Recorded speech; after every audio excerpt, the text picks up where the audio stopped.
ভাই রাইতে বেলা যে ক্ষেতের মাঝখানে লয়েছেন শামীম ভাই যদি একবার জানতে পারে যে এই একামটা আমরা ঘটাইছি তখন আমাকে অবস্থানটা কি হবো একবার বুঝতে পারতেছেন আপনি?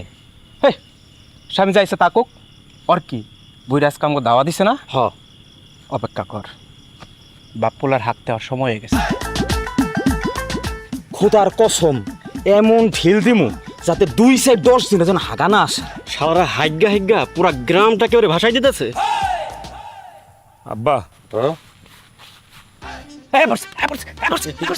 আপনি তাহলে ওইদিকে বহেন, আমি এইদিকে বহি। হ্যাঁ ঠিক আছে যান। ও আব্বা শুনেন, একটু সাবধানে, ইদানিং তো সাপের উপদ্রব বাইরে গেছে গা, কেয়ারফুল থাকতে হবে। আরে ঘাবড়াইস না, রহি মোজা আছে না, ওরে দিয়াই কাম সারে ফেলা যাবো। ঠিক আছে, যাই যান। এই আব্বা কি ভূত নাকি রে? এই কি? এই কেন রিল মারে? এই কে রে? ভূতে এই এই এই